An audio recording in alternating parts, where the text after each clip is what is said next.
अब तक भारत की भौगोलिक मुख्यधारा से कटे रहे पूर्वोत्तर राज्यों को विकास की पटरी से जोड़ने का बीड़ा उठाया है भारतीय रेल ने।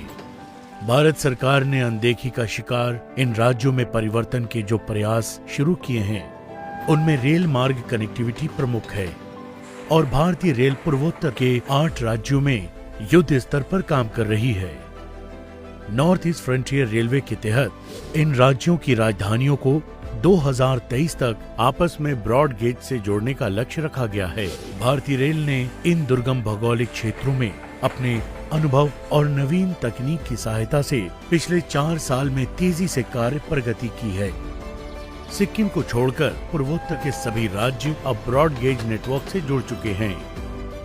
अरुणाचल प्रदेश की राजधानी ईटानगर और त्रिपुरा की राजधानी अगरतला के बीच अब ब्रॉड गेज कनेक्टिविटी है। पूरे पूर्वोत्तर क्षेत्र की छोटी लाइनों को बड़ी लाइन में परिवर्तित किया जा रहा है। असम की बराक घाटी अब देश के बड़े शहरों से ब्रॉड गेज लाइन से जोड़ दी गई है। भारतीय इंजीनियरिंग का नमूना कहे जाने वाले बोगीबील सेतु ने भी असम राज्य की रेल कनेक्टिविटी को मजबूत किया है। भारतीय रेल ने पिछले 4 साल में पहले की तुलना में सालाना 3.2 गुना ब्रॉड गेज लाइंस बिछाई है। इस बीच राज्य राजधानियों को जोड़ने वाली 65 किलोमीटर सुरंगों का काम पूरा किया गया। पिछले 4 साल में भारतीय रेल ने इन राज्यों में कई नई रेलवे लाइंस का संचालन शुरू किया।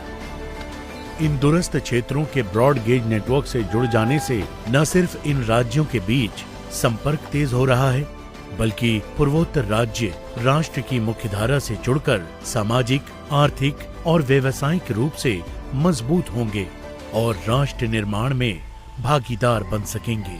एक राष्ट्र, एक रेल, भारतीय रेल।